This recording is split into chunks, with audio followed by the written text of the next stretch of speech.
I come in, sir? Yes, come in. Good afternoon, sir. Good afternoon, बैठिए. Thank you, sir.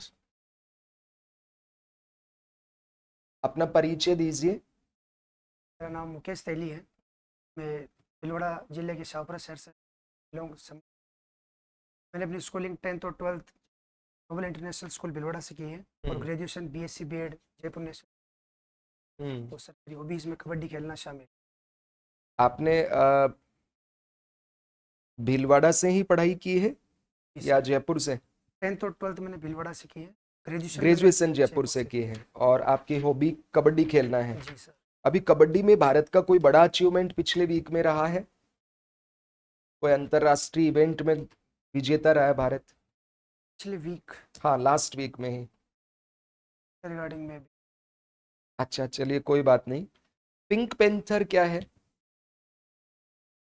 Black panther तो एक character है फिल्मों में. जयपुर लेकिन पिंक पैंथर नाम से प्रो कबड्डी लीग के अंदर एक जयपुर की टीम है सर. ओके, ठीक है. इसके मालिक कौन है? अभिषेक बच्चन है. अभिषेक बच्चन जी. तो अक्सर पिंक पेंथर जयपुर का जब चुनाव होता है तो अमिताभ बच्चन जी आते हैं. आईपीएल कोलकाता का चुनाव होता है, शाहरुख खान जाते हैं. ऐसे ही अगर बाकी खेलों में भी ये अभिनेता अभिनेत्रा जो अभिनेत्रियां वगैरह हैं, ये अगर मान लो इनके मालिक हों और ये इस तरह से स्पॉन्सरशिप करें, क्या आपको लगता है खेल संस्कृति और ज्यादा रोचक होगी, लोगों में अट्रैक्शन आएगा? जी सर. स्पोर्ट्स के अंदर जैसे जिस प्रकार से क्रिकेट है भारत में एक बहुत अच्छे स्तर पर बड़े लेवल पर इसको स्पॉन्सर और ब्रॉडकास्ट किया जाता है और इसकी अच्छी काफ़ी जो प्रशंसक और जो दर्शक हैं बड़ी संख्या में इसके साथ अटैच्ड है सर.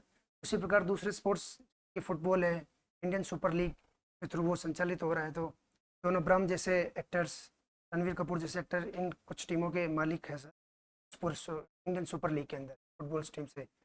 और प्रो कबड्डी लीग जैसे इवेंट्स और आईपीएल के अंदर जैसे टीमों के जो कप्तान हैं और जो मालिक है सर, तो वो एक तरह से सर उनका इस टीमों के साथ जुड़ाव, उनकी फैन फॉलोइंग के साथ क्रिकेट और जो स्पोर्ट्स अदर स्पोर्ट्स है उनको बढ़ावा देता है सर. क्या हमारे देश के अंदर स्पोर्ट्स कल्चर को बढ़ावा देने के लिए जैसे हम मार्क्स देते हैं, पेपर करवाते हैं, ठीक उसी तरीके से स्पोर्ट्स का भी कोई एनुअल असेसमेंट हो, डेली कोई एक पीरियड हो उनका और उसके मार्क्स मिले, ऐसा स्कूल लेवल से ही नहीं करना चाहिए? जैसे आप हिंदी पढ़ते हैं, उसका एग्जाम होता है, अंक मिलते हैं, ठीक उसी तरह से मान लो कबड्डी कोई खेले, कोई स्पोर्ट्स में खो खो खेले, कोई क्रिकेट खेले, डेली उसका 1-1 घंटे का इस तरह का सरकारी स्कूलों में भी पीरियड हो. तो क्या आपको लगता है कि हम 145 करोड़ आबादी के जो लोग हैं वो फिर चीन, जापान, अमेरिका इनके बराबर आ जाएंगे स्पोर्ट्स में? सर स्पोर्ट्स में सर गवर्नमेंट स्कूल्स और सीबीएसई स्कूल्स के द्वारा क्लस्टर्स फॉर्म है, डिस्ट्रिक्ट लेवल पर टूर्नामेंट्स है सर, कई तरह के स्पोर्ट्स इवेंट्स ऑर्गेनाइज किए जा रहे हैं. वो तो ठीक है कि साल में एक बार हो गया, रूटीन डेली जैसे हम पढ़ाई करते हैं, डेली के 1 घंटे का एक पीरियड होगा, वैसे 1 घंटे डेली बच्चों को ग्राउंड में लेके जाएंगे उनकी रुचि के अनुसार. जी क्या ये नहीं होना चाहिए? सर, ये वर्तमान में हो रहा है सर. स्पोर्ट्स पीरियड्स लगते हैं. एक राजस्थान में ग्रामीण ओलंपिक हुआ था, कि क्या था ग्रामीण ओलंपिक और इसको ओलंपिक क्यों बोलते थे? ग्रामीण ओलंपिक सर 2020 के अंदर हुआ था सर संचालन इसका. माननीय मुख्यमंत्री तत्कालीन अशोक गहलोत जी के द्वारा इसकी शुरुआत की गई थी. इसमें बड़ी संख्या में सर एग्जैक्ट आंकड़ा 58 लाख प्रतिभागियों ने सर इसमें पार्ट लिया था और बहुत सारे मल्टीपल स्पोर्ट्स इवेंट्स करवाए गए थे इसके दौरान, जो ग्रामीण जो प्रतिभाएं हैं सर उसको निखारने के लिए कि सूक्ष्म छोटे लेवल पर और बड़े स्तर तक पहुंचाने के लिए उस प्रतिभा को स्पोर्ट्स इवेंट्स ऑर्गेनाइज किए गए. ठीक है. आपने इंटीग्रेटेड बीएससी बीएड कोर्स किया है, आपके पास पीसीएम था या सीबीजेड था? Physics chemistry mathematics. Physics chemistry mathematics. जी सर. आजकल एक ट्रेंड ऐसा देखने को मिल रहा है कि साइंस के जो विद्यार्थी हैं वो साइंस लेने के बाद उस फील्ड में अपना करियर बनाने की बजाय सरकारी नौकरियों में ज्यादा जाना पसंद करते हैं. मैंने कई बच्चे देखे हैं जो बीएससी में अच्छी डिग्री रखते हैं, परसेंटेज बहुत अच्छे हैं, वो या तो कोई गवर्नमेंट जॉब कर रहे हैं या फिर मान लीजिए प्राइवेट में भी नौकरी कर रहे हैं, उनका साइंस से कोई लेना देना नहीं है, तो ये ठीक प्रवृत्ति है क्या? साइंस जिस ऑब्जेक्टिव के साथ लिया जाता है वो तो फुलफिलमेंट नहीं होता है। सर ये व्यक्तिगत डिसीजन हो सकते हैं सर इंडिविजुअल्स के। साइंस स्ट्रीम्स के दौरान पढ़ते हुए बहुत सारे ऐसे स्टूडेंट्स वगैरह जो होते हैं वो साइंस स्ट्रीम के आगे बीटेक वगैरह फॉलो करते हैं सर। और जो इंडस्ट्री बेस्ड जो स्किल बेस्ड जो वोकेशनल कोर्सेज को फॉलो करते हैं वो उसी फील्ड में जाते हैं। कोई फॉरेन कंट्रीज़ में एमएनसी वगैरह को ज्वाइन करना है, एंटरप्रेन्योर खुद का शुरुआत करना है। और और दूसरी तरफ सर हम ये देखते हैं कि साइंस स्ट्रीम से जुड़े हुए कुछ बच्चे एडमिनिस्ट्रेटिव सर्विस की तरफ भी आने का प्रयास करते हैं और उसमें सफल भी होते हैं कई स्तर तक सर। ये सर व्यक्तिगत उनका डिसीजन हो सकता है। वो ऐसा मेरा ये मानना ये है कि साइंस स्ट्रीम से क्या हुआ पढ़ा हुआ विद्यार्थी एक अपने आप को एक अच्छे तरीके से रिप्रेजेंट कर सकता है एडमिनिस्ट्रेशन के अंदर की जो खूबियाँ हैं कि जो उसने जो अर्हताएँ अर्जित की है सर स्टडीज़ के दौरान वो आप लास्ट एडमिनिस्ट्रेशन के कब अंदर मुस्कुराए थे? भी बाहर। अच्छा, भारत सर अभी वर्ल्ड भी हैप्पीनेस मैं इंडेक्स मुस्कुरा ही रहा में बहुत पीछे रह रहा है, पाकिस्तान से भी हम पीछे हैं। सर। आपको क्या लगता है पाकिस्तानी लोग हमसे ज्यादा प्रोस्पेरस है? वो इतने जो हमारी रैंक से भी बहुत आगे हैं, या फिर ये जो ग्लोबल हैप्पीनेस इंडेक्स वगैरह हैं, हंगर इंडेक्स वगैरह हैं, इनका मेजरमेंट में गड़बड़ है, या ये भारत को नीचा दिखाना चाहते हैं? आपका क्या मानना है? सर हैप्पीनेस इंडेक्स सर बारे में श्योर तो नहीं हूँ कि सर अगर कुछ ट्रांसपेरेंसी या फिर कोई मिस डेटा का इंटरप्रिटेशन होता है सर इसमें रिगार्डिंग। लेकिन मेरे आसपास जितना मैंने अनुभव किया है सर भारत में लोग काफ़ी खुश हैं और अपने अपने परिवार छोटा परिवार हो या फिर बड़ा परिवार हो अपने लेवल पर एक दूसरे के साथ समाज में सोसाइटी में खुशियाँ साझा करते हैं। चाहे वो त्यौहार के रूप में हो चाहे वो मिलजुल कर काम करना हो सर एक दूसरे की हेल्प करने के आधार पर सर। हिंदुस्तान जिंक जो है आपके जिले में, उसने एक नंद घर योजना प्रारंभ की थी सर महिलाओं के लिए। उनके उत्थान में ये कितना सहायक रहा है? सर हिंदुस्तान लिमिटेड द्वारा नंदगढ़ जो आंगनबाड़ी केंद्र सर स्थापित किए जा रहे हैं सरकार का सहयोग करते हुए सर। तो ये पीपीपी मोड पर चलाए जा रहे हैं। इसके इसके इसके थ्रू सर छोटे लेवल पे जो छोटे बच्चे हैं उनका न्यूट्रिशन उनकी देख रेख और उनका जो डेवलपमेंट है ओवरऑल डेवलपमेंट उसको मेन उद्देश्य मानकर इन नंद घरों की स्थापना की गई है सर। और राज्य सरकार पूरा अपना सहयोग दे रही है और पीपीपी मोड पर इनको। ठीक है सर, आप पूछिए। भीलवाड़ा डिस्ट्रिक्ट से हैं आप। जी ये सर। भीलवाड़ा का ये प्रति व्यक्ति आय के डेटा आए थे अभी।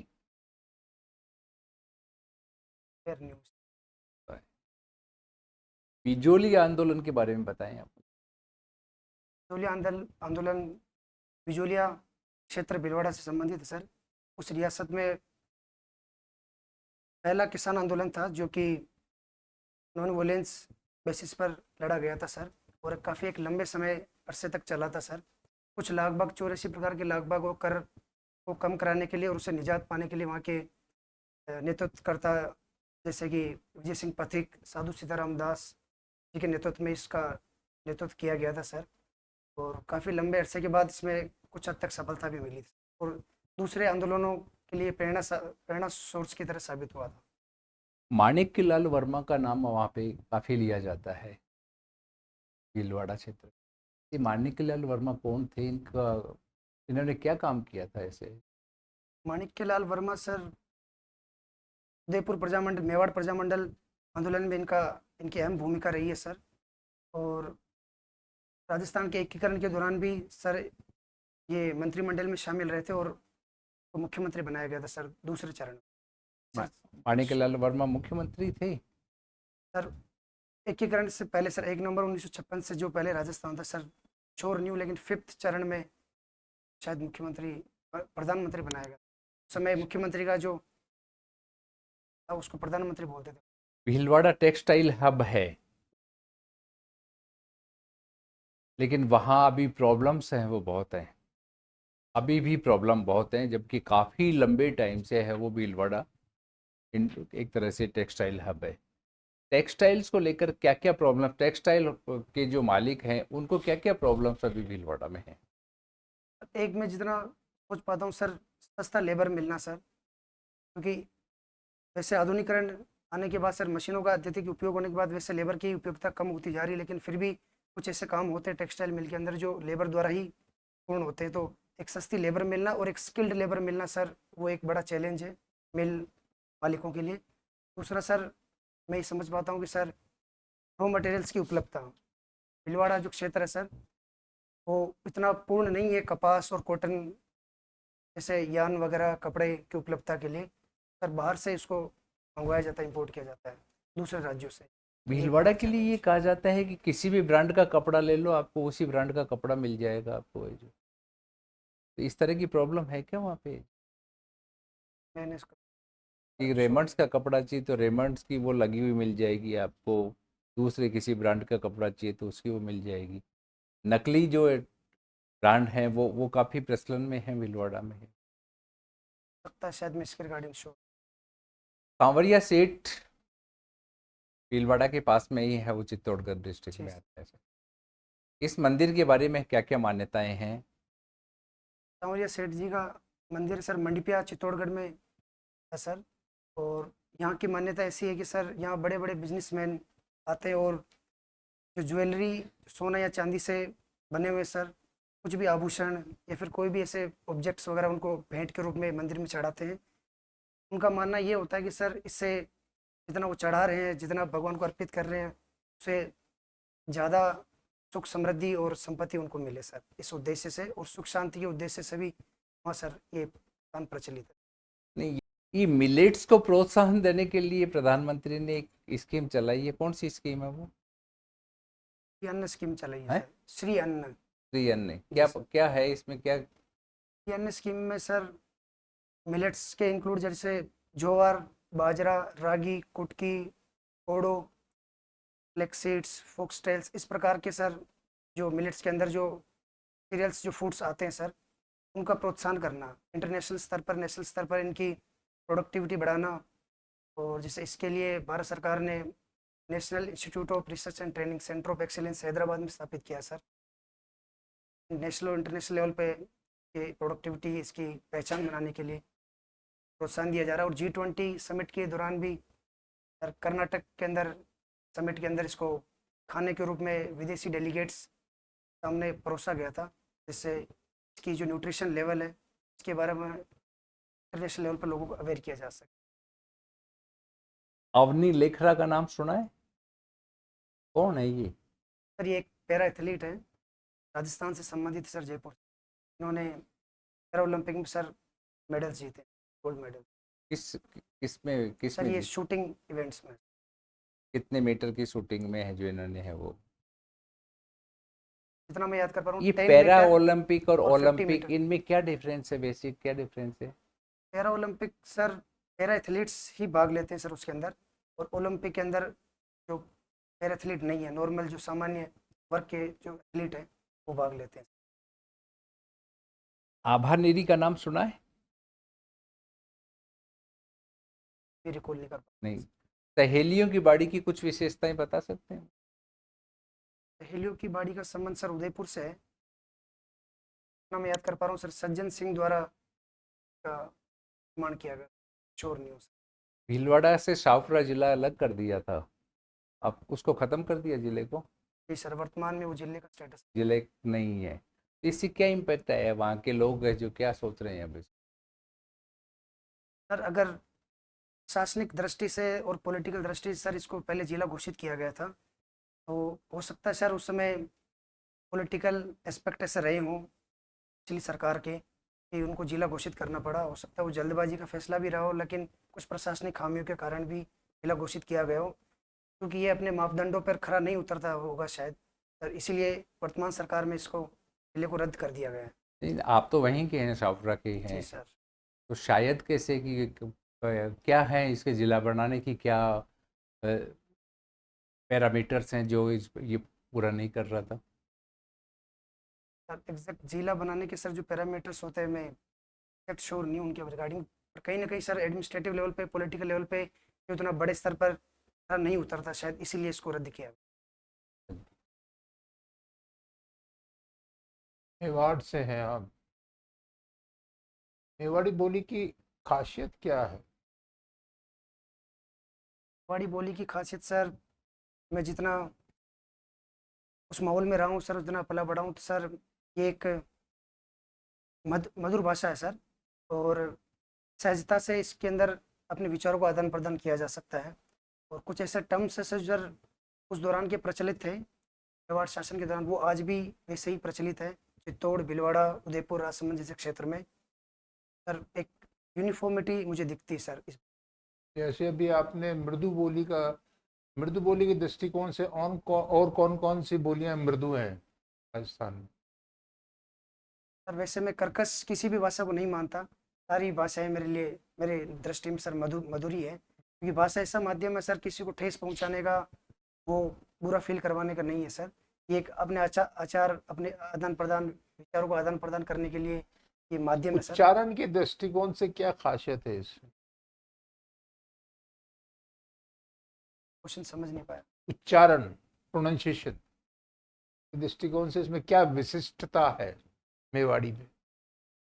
आप बोलते होगे ना? जी सर, लेकिन सर कुछ ना कुछ डिफरेंस देखने को मिलता है चित्तौड़ की मेवाड़ी में और भीलवाड़ा की मेवाड़ी में और प्रॉपर राजसमंद की मेवाड़ी में, थोड़े थोड़े शब्दों में के अंदर डिफरेंस दिखता है सर, कहीं ना कहीं थोड़ा बहुत शब्दों का इधर उधर। चलिए, मेवाड़ के खान पान के बारे में बताइए। मेवाड़ के अंदर सर हमारे क्षेत्र में मुख्यतः दाल बाटी, चूरमा ये चलता है सर, उपयोग में लिया जाता है खान पान में। दाल ढोकले ये भी इस्तेमाल में होते हैं मेवाड़ में मक्का का प्रचलन क्यों है इतना? सर। जो कि डूंगरपुर बांसवाड़ा जो क्षेत्र है सर, उदयपुर, चित्तौड़गढ़, इनकी जो मिट्टी लाल मिट्टी पाई जाती है सर यहाँ पर, ये मक्के के उत्पादन के लिए सर उपयुक्त है, इसलिए यहाँ का प्रोडक्शन ज़्यादा है। खान पान में मक्का का चलन भी है। भारतीय लोक कला मंडल के बारे में बताइए, इसका क्या योगदान है? भारतीय लोक कला मंडल सर नेशनल इंस्टीट्यूट है सर, क्योंकि लोकल जो कलाएं हैं, नृत्य, संगीत, सबको प्रोत्साहन का किस कार्य तरह करती की है कला है? किस तरह की कलाओं को प्रोत्साहन और संरक्षण सर। देती है इसमें भारतीय साहित्य लोक? हो सकता है, नृत्य हो सकता है, संगीत हो सकता है, मैं रिकॉल कर पा रहा हूँ। ठीक है। राजस्थान की थर्मोपोली किसे कहा जाता है? राजस्थान का थर्मोपोली सर हल्दी घाटी के युद्ध को कहा जाता है सर। क्यों? ऐसी क्या है जो उसको थर्मापोली के समतुल्य दे दिया गया था? सर थर्मोपोली का मैं ये रिकॉल कर पा रहा हूँ सर, डेरियस राजा थे, उनके दौरान सर आर्किमेडियन साम्राज्य संबंधित एक युद्ध हुआ था सर। तो थर्मोपोली एक संकरी घाटी, जो कंजेस्टेड जो घाटी है सर, उस क्षेत्र में सर वो युद्ध लड़ा गया था। और उसी प्रकार जो हल्दी घाटियाँ थी सर, तो हल्दी घाटी के क्षेत्र भी सर ऐसे कंजेस्टेड है, उसमें युद्ध छापामार पद्धति के द्वारा युद्ध लड़े गए थे महाराणा प्रताप द्वारा। तो छुप छुप कर संकरी इलाकों में विरोधियों को फंसाकर वो एक तकनीक डेवलप की गई थी सर उनको मारने की। महाराणा प्रताप साहब के सैन्य कौशल के बारे में बताइए। महाराणा प्रताप के सैन्य कौशल में सर इस प्रकार की विशेषताएं हैं कि सर विभिन्न जाति वर्गों के, जैसे सर पूंजा भील जी थे, तो वो एक ट्राइब समुदाय से इंक्लूड थे, और असंख्य मेवाती तो मुस्लिम समुदाय से संबंधित थे, और वहाँ के जो राणा शासक जो और भी रियासत के जो राजा थे, तो वहाँ वो भी शामिल थे। तो सर विभिन्न समुदायों का इसमें एकजुट होकर जो विदेशी ताकत थी सर मुगल सल्तनत के खिलाफ, इन्होंने संघर्ष छेड़ा था अपनी आज़ादी और अपने इंडिपेंडेंस को को स्वतंत्र रखने के लिए। हाकिम खान सूरी कौन थे? आप सुना है कभी नाम आपने? सर हाकिम का सूर सर महाराणा कुंभा के दौरान सर उन्होंने लड़ाई में सहयोग चलिए, बाबर के ठीक है। विरुद्ध। पन्ना दहाई का मेवाड़ के इतिहास में क्या योगदान रहा?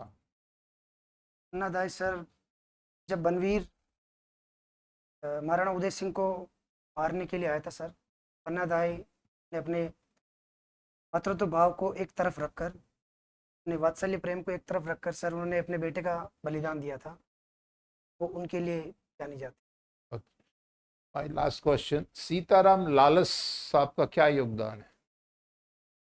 सीताराम लालस जी का सर मैं राजस्थानी लिटरेचर के अंदर योगदान देख पाता हूँ सर। उन्होंने शब्दकोश, जो राजस्थानी शब्दकोश का व्याकरण का सर रचना की थी, मैं लिखूँ सर। फिजिक्स को अध्ययन की दृष्टि से कितने भागों में बांटा गया है? और अच्छा, थर्मोडायनामिक्स, इसके बारे में क्या जानते हैं आप? थर्मोडायनेमिक्स सर, थर्म का मतलब टेम्परेचर होता है सर, हीट से रिगार्ड इसका मतलब है। और हीट के जो भी सर टेम्परेचर के रिगार्डिंग जो भी फिनोमेनन्स होते हैं इसके अंडर में स्टडीज की जाती है। इसके नियम बताएं।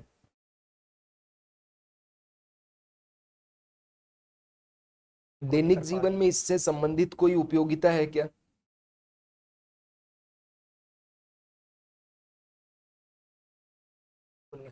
न्यूटन के जो नियम है 3, कौन कौन से हैं न्यूटन्स लॉ? सर पहला नियम ये है कि सर जो सर मैं तीसरा नियम मुझे पहला याद आ रहा है sir, every action has equal and opposite reaction sir. और दूसरा नियम में सर याद कर पा रहा हूँ कि अगर कोई बॉडी मूव कर रही है सर, नाम क्या है इनका तीनों का? सर पहले नियम का नाम लॉ ऑफ इनर्शिया है। हम्म तो जिसका मतलब सर अगर कोई बॉडी रेस्ट पे है तो वो रेस्ट पे ही रहेगी, और अगर मोशन में है तो मोशन में ही रहेगी अनटिल अनलेस उस पर अगर अपन एक्सटर्नल फोर्स अप्लाई करते हैं। दूसरा सर लॉ ऑफ मोमेंटम है, इसके अंदर कोई बॉडी का जो मोमेंटम है वो उस चीज़ पे डिपेंड करता है कि कोई मूविंग बॉडी पर अपन कितना फोर्स अप्लाई करते हैं। तीसरा sir every action is equal and opposite reaction है। सर जितना अपन फोर्स किसी एक चीज़ पर लगाएंगे रिएक्शन में उतना ही फोर्स अपन को, रॉकेट इसका एक उदाहरण है सर। ठीक है, जड़त्व का नियम है, इसके कोई 5 उदाहरण दे सकते हैं क्या? जड़त्व को अगर आप इंग्लिश टर्म, चलिए कोई नहीं, अंतिम मेरा प्रश्न आपसे है, ये सेंट्रीपिटल एंड सेंट्रीफ्यूगल फोर्स है, जी सर। इनका व्यक्तिगत जीवन में कहाँ कोई टेक्नोलॉजी आप देखते हैं? सर एक सर दही मथते हैं तो उस दौरान जो सर घी निकलने की जो प्रक्रिया, मक्खन निकलने की, में से वो मशीन इस्तेमाल में लेते हैं, वो सर इसी प्रोसेस, इसी फिनोमेना पर सर बेस्ड है सर। ठीक है, आपका साक्षात्कार हो गया, अब आप जा सकते हैं।